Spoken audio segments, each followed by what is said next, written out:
Everyone, welcome to my YouTube channel. तो friends, आज की इस वीडियो में हम पढ़ने वाले हैं sexual reproduction in flowering plant कि प्लांट्स में रिप्रोडक्शन कैसे होता है। तो इसे पढ़ने से पहले चैनल को सब्सक्राइब कर लें, वीडियो को लाइक कर दें और इसे अपने फ्रेंड के साथ शेयर कर दें। तो आइए समझते हैं कि फ्लावर में रिप्रोडक्शन किस तरीके से होता है। अब बात करें सेक्सुअल रिप्रोडक्शन की, यानी कि ऐसी प्रोसेस जिसमें कि मेल और फीमेल दोनों पेरेंट का इन्वॉल्वमेंट होता है।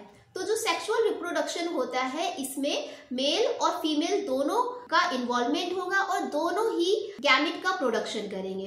तो sexual reproduction is the process of fusion of haploid gametes resulting in the production of diploid zygote which ultimately develops into a new organism.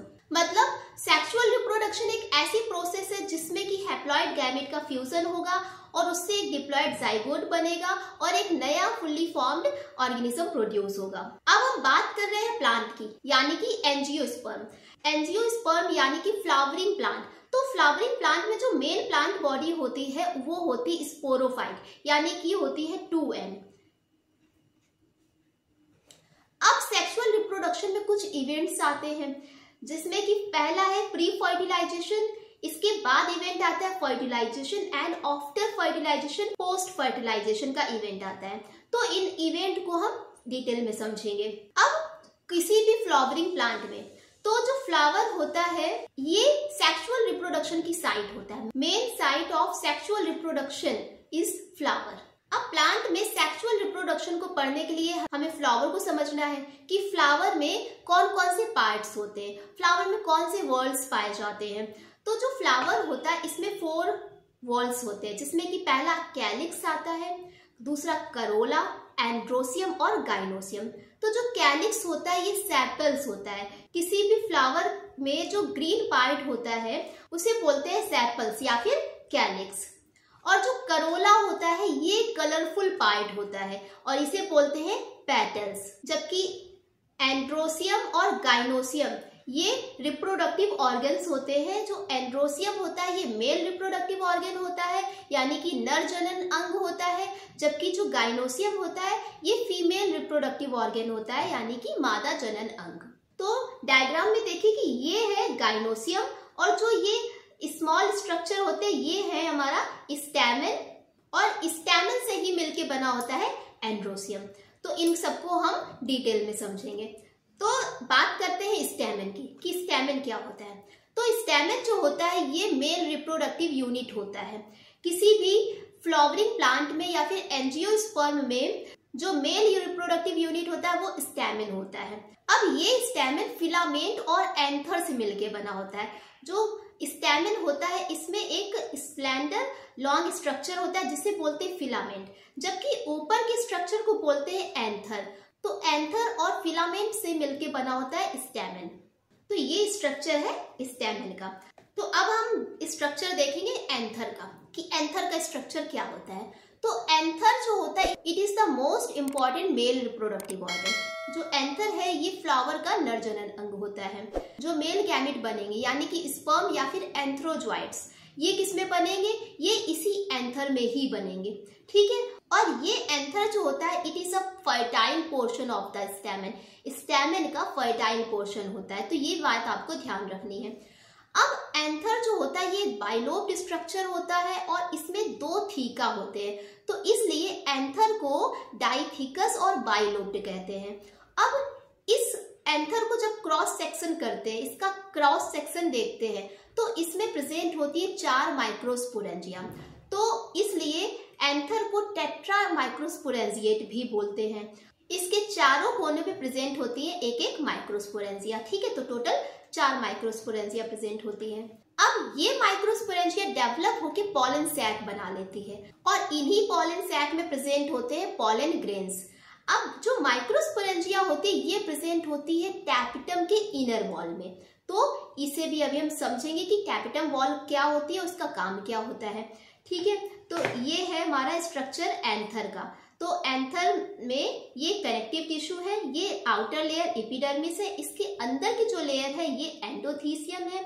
इसमें कुछ टिश्यू पाए जाते हैं जिसे बोलते हैं स्पोरोजीनस टिश्यू और ये है टैपिटम, और इसी टैपिटम के अंदर प्रेजेंट होती है माइक्रोस्पोरेंजिया। तो अब हम स्ट्रक्चर देखेंगे माइक्रोस्पोरेंजियम का। तो जो माइक्रोस्पोरेंजिया होती है ये 4 लेयर से मिलकर बनी होती है। तो पहली लेयर होती है एपिडर्मिस। ये जो एपिडर्मिस है ये आउटर लेयर होती है, यानी कि सबसे बाहरी लेयर होती है, और इसका काम होता है प्रोटेक्शन करना, ठीक है। इसके बाद लेयर आती है एंडोथीशियम। तो जो एंडोथीशियम होती है these are long and columnar cell and made up of cellulose. जो एंडोथीशियम है ये लंबी और कॉलमनर सेल्स होती है और ये बनी होंगी सेल्यूलोज की। There is a groove between the microsporangium and the cells. इन माइक्रोस्पोरेंजियम के बीच में कुछ ग्रूव्स प्रेजेंट होते हैं, और at the time of maturity they absorb water and become hygroscopic in nature. जब एंथर मैच्योर हो जाता है तब ये जो वाटर होता है इसको एब्सॉर्ब कर लेते हैं और हाइग्रोस्कोपिक नेचर के हो जाते हैं, और इस तरीके से ये डेसिसेंस में हेल्प करते हैं। जो पॉलन ग्रेन्स होते हैं उनको डेसिसेंट करते हैं, यानी बाहर निकालते हैं, ठीक है। तो इनका काम हो गया डेसिसेंस। इसके बाद लेयर आती है मिडिल लेयर, और ये लेयर 2 to 3 लेयर्ड थिक होती है, और ये लेयर पैरेन्काइमेटस सेल की बनी होती है। तो ये चीज आपको ध्यान रखनी है। This layer degenerated after the maturity of anther. ये एक सिंगल ऐसी लेयर है कि जब एंथर मैच्योर हो जाता है तो ये डिजेनरेट हो जाती है। तो this is very very important point कि मिडिल लेयर जो है ये एंथर के मैच्योरेशन के बाद डिजेनरेट हो जाती है। इसके बाद लास्ट लेयर होती है tapetum. This is the inner most layer, और टैपिटम की जो सेल्स होती है ये डिप्लॉयड होती हैं। अब इनका काम क्या होता है? ये एक न्यूट्रिटिव टिश्यू होता है जो कि यंग माइक्रोस्पोर को नरिशमेंट प्रोवाइड कराता है, और इस टैपिटम से एक हार्मोन सेक्रेट होता है जिसे बोलते हैं indole acetic acid that are stored in pollen grains for their early growth. मतलब कि जो टैपिटम है ये एक हार्मोन सेक्रेट करेगी जिसे बोलेंगे इंडोल एसिटिक एसिड, और ये हार्मोन पॉलन ग्रेन की अर्ली ग्रोथ के लिए बहुत ही ज्यादा यूजफुल होते हैं। तो ये लेयर है माइक्रोस्पोरेंजियम की, इट इज एपिडर्मिस। इसके बाद एंडोथीसियम, इसके बाद लेयर आएगी मिडिल लेयर, और इसके बाद सबसे इनर मोस्ट लेयर है टैपिटम। इसी में ही प्रेजेंट होती है माइक्रोस्पोरेंजियम, ठीक है। Now comes to microsporogenesis. Microsporogenesis means formation of microspore. Microspore के बनने की प्रोसेस को ही बोलते हैं microsporogenesis. As the anther develop, the cells of sporogenous tissue is capable of giving rise to microspore tetrad. जैसे ही एंथर डेवलप हुआ, अब इस एंथर में स्पोरोजेनस टिश्यू प्रेजेंट है। अब ये sporogenous tissue tetrad microspore produce करेंगे, ठीक है। On dehydration microspore tetrad dissociated to form 4 microspore. जैसे ही डिहाइड्रेशन हुआ, ठीक है, तो ये जो माइक्रोस्पोर है ये डिसोसिएट होके और 4 माइक्रोस्पोर बना लेते हैं, और हर एक माइक्रोस्पोर डेवलप होता है पॉलन ग्रेन में। ये माइक्रोस्पोर अरेंज्ड होते हैं क्लस्टर ऑफ 4 सेल्स में। 4 सेल्स के क्लस्टर में अरेंज्ड होते इस टाइप के, ठीक है, इस तरीके से। अब ये जो एंथर है, जो डेवलपिंग एंथर है, इसमें प्रेजेंट होती है 2 सेल्स। एक होती है रिप्रोडक्टिव सेल्स और दूसरी होती है नॉन रिप्रोडक्टिव सेल्स। तो अब यहाँ पे एंथर डेवलप हो गया। अब बात करते हैं पॉलन ग्रेन्स के बारे में कि पॉलन ग्रेन जो होती है, तो pollen grains represent the male gametophyte. Pollen grain male gametophyte को रिप्रेजेंट करती है। It is a spherical and measuring about 25 to 50 micrometre in diameter. तो जो पॉलन ग्रेन होंगे ये स्फेरिकल शेप के होंगे और 25 से 50 माइक्रोमीटर डायमीटर के होते हैं, ठीक है। तो इनका जो डायमीटर होगा वो 25 से 50 माइक्रोमीटर का होगा। And it is covered by 2 layers. तो जो पॉलन ग्रेन है इनमें 2 लेयर्स प्रेजेंट होगी। पहली होगी एक्साइन और दूसरी होगी इंटाइन। जो एक्साइन होती है ये आउटर लेयर होती है और ये हार्ड होती है, और ये बनी होती है स्पोरोपोलिनिन की। ये स्पोरोपोलिनिन से मिलकर बनी होती है, और ये स्पोरोपोलिनिन इतना ज्यादा रेजिस्टेंट ऑर्गेनिक मटेरियल होता है कि इसे कोई भी एंजाइम डिग्रेड नहीं कर पाता है, मतलब कोई भी एंजाइम इसे खत्म नहीं कर पाएगा।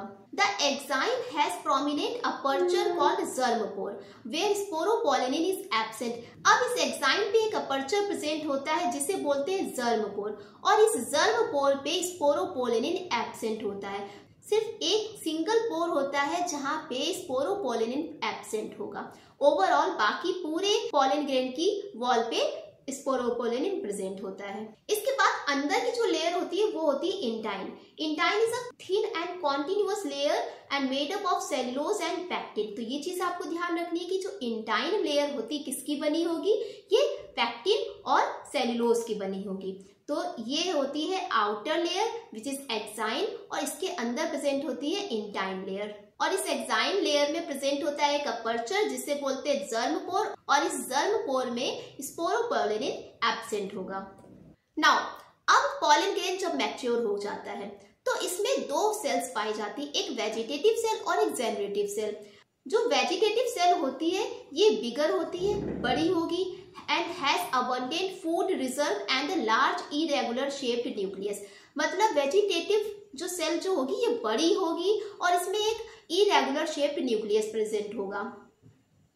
जबकि जो जेनरेटिव सेल होती है, ये जो जेनरेटिव सेल होगी ये स्मॉल होगी और floats in the cytoplasm of vegetative cell, और ये जेनरेटिव सेल वेजिटेटिव सेल के साइटोप्लाज्म में ऐसे ही फ्लोट करती रहेगी। तो डायग्राम में आप देख सकते हैं कि ये है वेजिटेटिव न्यूक्लियस और ये है जेनरेटिव न्यूक्लियस। ठीक है, ये जो जेनरेटिव न्यूक्लियस है ये प्रेजेंट होगा जेनरेटिव सेल के अंदर। अब 60% जो एंजियोस्पर्मिक प्लांट होते हैं, यानी 60% फ्लावरिंग प्लांट जो होते हैं, इनमें पॉलन ग्रेन्स जो होती है सेकेंड सेल्ड स्टेज में ही शेड हो जाती है। मतलब जब सेकेंड सेल्ड स्टेज होती है तभी ये झड़ जाते हैं। ठीक है, जबकि बाकी के 30% प्लांट में जो पॉलन ग्रेन्स है ये आगे फर्दर प्रोसीड करते हैं और ये थर्ड सेल स्टेज में शेड हो पाते हैं। ठीक है, तो ये हो गया पॉलन ग्रेन्स के बारे में। Now we will discuss about structure of pistil यानी गाइनोसियम। अब गाइनोसियम मतलब कि फ्लावर के मादा जनन अंग के बारे में बात करेंगे। जो फीमेल रिप्रोडक्टिव पार्ट होता है फ्लावर का वो गाइनोसियम होता है। तो जो गाइनोसियम है ये रिप्रेजेंट करता है फीमेल रिप्रोडक्टिव पार्ट को, एंड गाइनोसियम में कंटेन सिंगल पिस्टिल। अब गाइनोसियम जो है अगर इसमें एक पिस्टिल है तो उसे बोलेंगे मोनोकार्पलरी, और यही अगर इसमें बहुत ज्यादा पिस्टिल प्रेजेंट है तो उसे बोलेंगे मल्टीकार्पलरी। अब इसी में एक टर्म आता है सिनकार्पस। सिनकार्पस मतलब कि अगर पिस्टिल फ्यूज है तो ऐसी कंडीशन को बोलेंगे सिनकार्पस। For example papaver. ठीक है, अगर पिस्टिल फ्री है मतलब अलग अलग है पिस्टिल तो उस कंडीशन को बोलेंगे एपोकार्पस। एपोकार्पस मतलब पिस्टिल फ्री होगी। For example Michelia. अब हर एक पिस्टिल में 3 पार्ट होते हैं, stigma, style and ovary. Diagram में आप देखिए कि ये स्टिग्मा है, ये स्टाइल है और ये ओवरी है, और इस ओवरी में ही प्रेजेंट होते हैं लॉक्यूल, फ्यूनिकल्स, प्लेसेंटा और ओव्यूल। मतलब जो ओवरी है, ओवरी के अंदर एक ओवेरियन कैविटी होती है, इस ओवेरियन कैविटी को लॉक्यूल बोलते हैं, और इसी लॉक्यूल में प्रेजेंट होता है प्लेसेंटा। ठीक है, ये जो लॉक्यूल है ये लॉक्यूल है, इसी लॉक्यूल के अंदर प्रेजेंट है ये प्लेसेंटा। अब इसी प्लेसेंटा के अंदर प्रोड्यूस होते हैं माइक्रोस्पोरेंजिया या फिर ओव्यूल। अब इस ओव्यूल का नंबर जो है ये 1 भी हो सकता है या ज्यादा भी हो सकता है। ठीक है, तो ओव्यूल का नंबर मे बी सिंगल और मैनी। तो अब हम बात करेंगे ओव्यूल के बारे में यानी माइक्रोस्पोरेंजियम। तो जो ओव्यूल होता है is a small structure attached to the placenta of locule with a stalk called funicle. मतलब ओव्यूल एक स्मॉल स्ट्रक्चर होता है जो कि लॉक्यूल के प्लेसेंटा से एक फ्यूनिकल की हेल्प से अटैच्ड रहता है। ठीक है, अब जो ओव्यूल होता है ये फ्यूज होता है फ्यूनिकल से। जिस रीजन पे ये फ्यूज होता है मतलब कि ओव्यूल और फ्यूनिकल जुड़ते हैं जिस रीजन पे उसे बोलते हैं हिलम। ठीक है, अब हर एक ओव्यूल में 2 प्रोटेक्टिव एनवेलप्स होते हैं जिन्हें बोलते हैं इंटेग्यूमेंट्स। ये आउटर इंटेग्यूमेंट होता है और इनर इंटेग्यूमेंट होता है। ये जो इंटेग्यूमेंट होता है ये पूरे ओव्यूल को कवर करके रखता है, सिर्फ एक जगह ये नहीं होता है, वो होता है हमारा माइक्रोपाइल। मतलब कि जो इंटेग्यूमेंट की जो कवरिंग होती है वो माइक्रोपाइल को छोड़ के पूरे ओव्यूल पे प्रेजेंट होगी। अब इस माइक्रोपाइलर एंड के जस्ट अपोजिट प्रेजेंट होता है चलाजल एंड। ठीक है, ये माइक्रोपाइलर एंड है, जस्ट इसके अपोजिट प्रेजेंट है चलाजल एंड।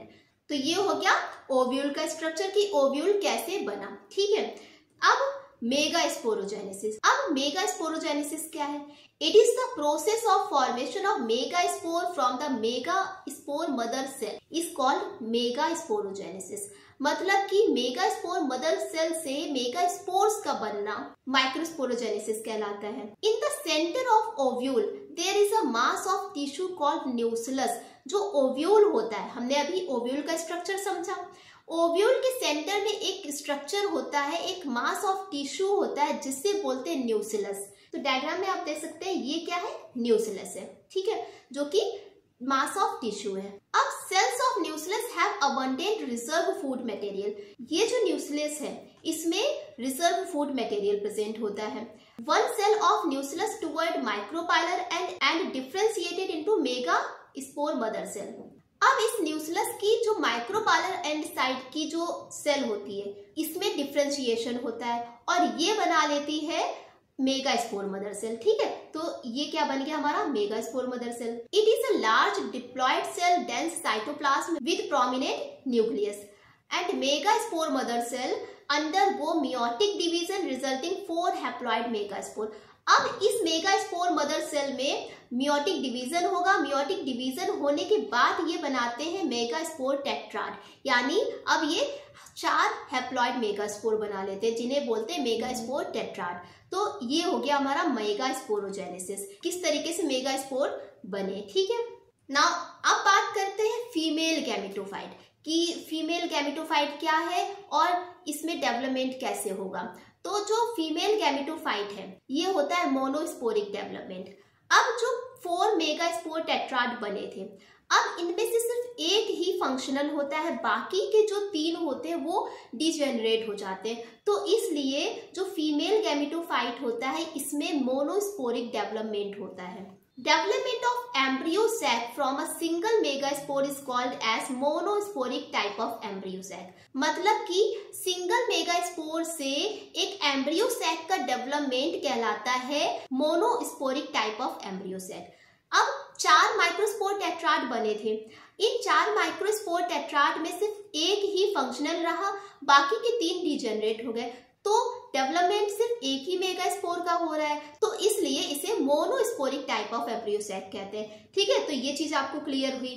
अब ये जो फंक्शनल मेगास्पोर होता है ये डेवलप होता है फीमेल गैमेटोफाइट में, यानी कि एग में डेवलपमेंट होता है इसका, ठीक है। फीमेल गैमेटोफाइट जो होता है इसे ही हम बोलते हैं एम्ब्रियो सैक, ठीक है। ये है एम्ब्रियो सैक का स्ट्रक्चर। इसमें चलाजल एंड होता है और यहाँ पे जस्ट इसके अपोजिट होता है माइक्रोपाइलर एंड।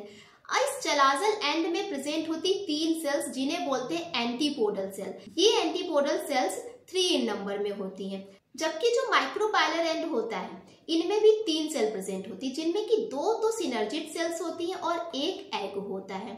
अब इन दोनों के बीच में प्रेजेंट होती है 2 पोलर न्यूक्लियाई, ठीक है। तो ये हो गया हमारा embryo sac. Now we will discuss about stages of mature embryo sac कि मैच्योर एम्ब्रियो सैक में कौन कौन सी स्टेजेस आती हैं। तो फर्स्ट है कि 2 successive mitotic division leads to formation of 4 nucleated and later 8 nucleated stage of the embryo sac. मतलब जब माइटोटिक डिवीजन होता है, ठीक है, तो उसमें 4 न्यूक्लिएटेड स्टेज बनेंगी पहले, इसके बाद 8 न्यूक्लिएटेड स्टेज बनेंगे। तो इसमें माइटोटिक डिवीजन हुआ, पहले कितनी बनी? 4 न्यूक्लिएटेड स्टेज बनी, देन इसके बाद बना ये 8 न्यूक्लिएटेड स्टेज, ठीक है। The nucleus of the functional megaspore divided by mitotic division to form 2 nuclei which moves to the opposite pole two nucleated embryo sac. मतलब कि जो फंक्शनल मेगास्पोर है इसके न्यूक्लियस में माइटोटिक डिवीजन हुआ और इसने बनाए 2 nuclei.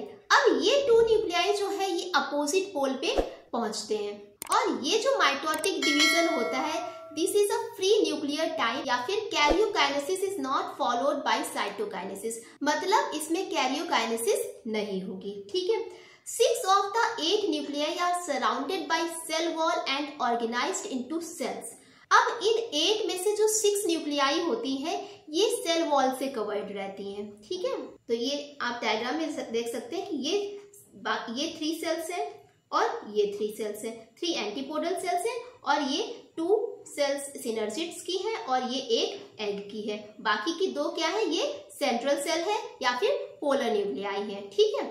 And 3 cells are grouped together at the micropylar and constitute egg apparatus। अब इनमें से जो 3 cells होती हैं ये कॉन्स्टिट्यूट होके बना लेती हैं एग एपरेटस, जिनमें की 2 सिनर्जिड्स होंगी और एक एग है। तो एग एपरेटस में क्या आ जाएगा, एक एग आ जाएगा और 2 cells सिनर्जिड की होंगी, ठीक है। Synergid have special filiform apparatus which play an important role in guiding the entry of pollen tube into the synergids।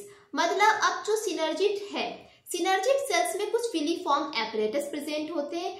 तो डायग्राम में आप देखें कि ये जो है ये फिलीफॉर्म एपरेटस है। ये फिलीफॉर्म एपरेटस जो पॉलन ट्यूब होती है उसकी एंट्री को गाइड करने का काम करते हैं, क्योंकि जब एग में मेल गैमेट एंटर करेगा, ठीक है, तो अब मेल गैमेट को जो डायरेक्शन कौन देगा, डायरेक्शन देने का काम करता है हमारा फिलीफॉर्म एपरेटस। क्योंकि भाई अब जब मेल गैमेट को फीमेल गैमेट यानी कि एग से मिलना है तो बीच में जो फिलीफॉर्म एपरेटस होते हैं ये उसे गाइड करते हैं कि तुम्हें कहाँ जाना है। ये एंथ्रेजॉइड या फिर मेल गैमेट को फीमेल गैमेट यानी कि एग तक पहुंचाने का कार्य करते हैं। अब इनमें 3 सेल्स जो होते हैं ये अरेंज्ड होती है चलाजल एंड पे, जिन्हें बोलते हैं एंटीपोडल सेल। बाकी की जो 3 सेल्स होती है वो प्रेजेंट होती है हमारी माइक्रोपाइलर एंड पे, ठीक है। तो ये क्या है, ये 3 एंटीपोडल सेल्स है। बाकी की जो होती है 2 सिनर्जिड्स होंगी और एक एक्सेल होगी और बाकी की जो 2 सेल होंगी वो पोलर न्यूक्लियाई प्रेजेंट होती हैं। तो इस तरीके से टिपिकल एंजियोस्पर्म एम्ब्रियो सैक होता है।